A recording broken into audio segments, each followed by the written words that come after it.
Vous vous êtes peut-être déjà dit ça sans trop y réfléchir, je vais attendre que ça passe, et après, je m'y remettrai. Et sur le moment, ça semble logique. Vous vous dites que la prochaine crise d'angoisse va être la dernière, que demain vous serez prêt. Alors vous repoussez. Le métro, peut-être pas aujourd'hui. Sortir dîner, c'est peut-être un petit peu risqué. Revoir des amis, c'est pas encore le bon moment, on verra plus tard.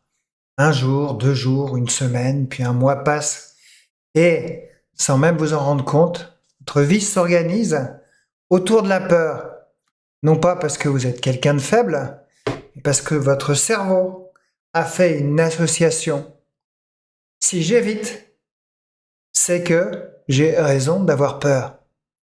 Et là, il pense vous protéger. Après tout, c'est le rôle du cerveau de vous protéger.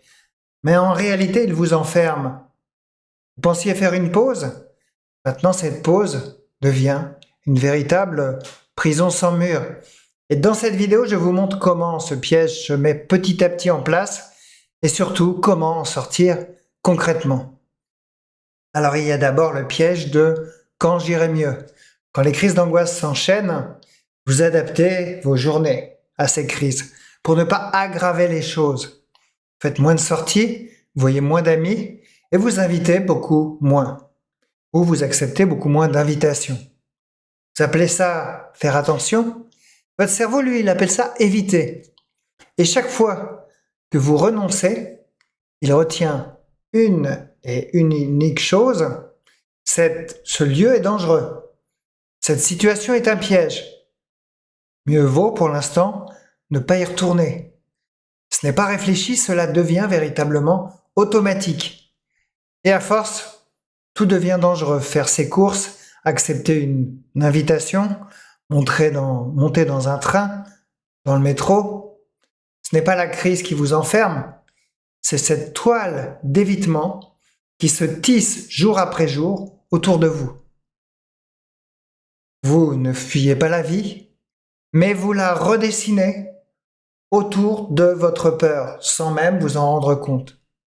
Et plus vous attendez d'aller mieux, plus le terrain à reconquérir va devenir grand. Alors, jusqu'à quand allez-vous attendre? Y a-t-il un bon moment pour reprendre les activités que vous ne faites plus? Ou est-ce qu'il faut arrêter d'attendre que ce moment tombe du ciel? Eh bien, on en parle maintenant. Et on va parler de l'illusion du beau moment.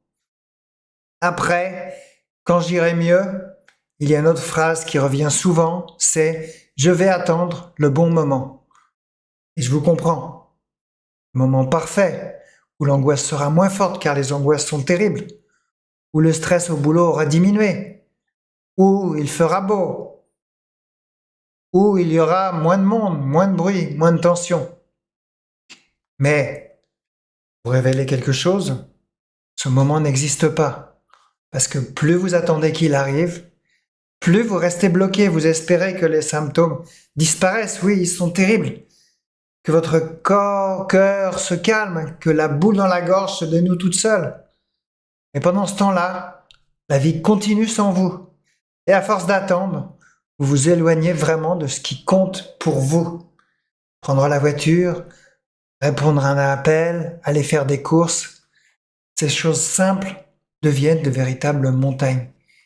Petit à petit, ce n'est plus l'angoisse qui vous freine, c'est la perte de confiance en vous. Le bon moment, ce n'est pas quelque chose que la vie va vous servir malheureusement sur un plateau. C'est un cap que vous allez décider de franchir. Pas parce que tout va bien, mais parce que vous ne voulez plus que la peur choisisse à votre place. Vous ne savez pas encore comment faire? Eh bien, commencez par ce que vous pouvez faire aujourd'hui. Une marche, un appel, un rendez-vous. Ce n'est pas tant le courage qui compte, c'est l'élan. Et on va voir ce que vous pouvez faire. Alors, comment agir? Avec la peur et pas contre elle, alors que faire? Que faire si le bon moment n'existe pas, si la peur est toujours là? Faut-il la forcer? La faire taire, lutter contre elle? Eh bien non, ça ne fonctionne pas comme ça. Et vous le savez déjà, plus on lutte frontalement contre la peur, plus elle devient agressive, plus elle nous revient comme un boomerang. La clé, ce n'est pas de la combattre, c'est d'avancer avec elle. Ne plus attendre qu'elle disparaisse pour bouger. Quand vous vous exposez à une situation qui vous fait peur, votre cerveau l'enregistre. Et si vous le faites plusieurs fois sans fuir, il va finir par comprendre que ce n'est pas dangereux pour vous. C'est comme ça que le cerveau change. À force de répétition, il va créer des nouveaux chemins. Plus vous répétez ces nouveaux chemins, plus ils deviennent automatiques. C'est comme rééduquer un muscle. Petit à petit, vous lui apprenez à ne plus sonner l'alarme pour rien au cerveau. Et voici 4 étapes simples, concrètes, applicables dès maintenant. Première étape, choisir une micro-action inconfortable, mais tout à fait faisable. Juste un petit pas, assez pour provoquer un léger inconfort, mais sans vous déborder, sans vous submerger. Par exemple, sortez 5 à 10 minutes sans objectif. Allez au supermarché et y restez 2 minutes montre en main. Acceptez une invitation, mais juste pour prendre un café, pas un repas entier. Ce n'est pas la réussite qui va compter pour vous. Ce qui compte, c'est ce petit moment où vous vous dites « Ok, j'ai peur, mais je le fais quand même. Je peux bouger même en ayant eu peur. » Et ce simple fait commence déjà à reprogrammer votre système nerveux. Étape 2, ne pas attendre que la peur disparaisse. Ce n'est pas le calme intérieur qui va vous permettre d'agir. C'est l'action qui apprend à votre système nerveux qu'il peut se calmer. Donc si la peur est là, ça ne veut pas dire que vous devez faire machine arrière. Cela veut dire que vous êtes pile sur une zone que votre cerveau a appris à éviter. Il sonne l'alarme par habitude, pas parce qu'il y a un vrai danger. Et si vous restez, si vous n'évitez plus, votre système finit par comprendre, ouais, c'est sacrément intense, ça a fait peur, mais ce n'était pas dangereux. C'est là que petit à petit votre système nerveux commence à baisser la garde. Troisième étape, identifiez ce que vous évitez. Prenez un papier, écrivez cette question. Qu'est-ce que je n'ai pas fait à cause de mes angoisses? Et listez les situations simples, concrètes de votre quotidien. Depuis un certain temps, je n'ai pas repris le train. Je n'ai pas mangé au restaurant. Je n'ai pas accompagné mes enfants à l'école. Je n'ai pas répondu à cet email. Je n'ai pas répondu à cette invitation. Une fois la liste faite, choisissez une situation, celle qui vous fait le moins peur, et commencez par là. Vous allez progresser pas à pas en faisant une situation après l'autre et en allant de la situation la plus facile à la plus difficile. Étape 4, remplacez l'urgence de réussir par la constance de l'exposition. Je vais vous expliquer. Beaucoup de clients me disent « j'ai déjà essayé, j'ai refait une crise ». Tout à fait, c'est normal. La réussite, ce n'est pas « je l'ai fait sans symptômes ». La vraie victoire, c'est « je l'ai refait », même avec la peur, même si c'était inconfortable. Vous ne rééduquerez pas votre cerveau avec un seul essai, vous le réhabituez petit à petit, comme on rééduque un muscle après une blessure. Exposez-vous à nouveau, pas en forçant, mais en étant régulier. Et surtout sans aucune pression de résultat, sans vouloir à tout prix qu'il n'y ait pas de symptômes.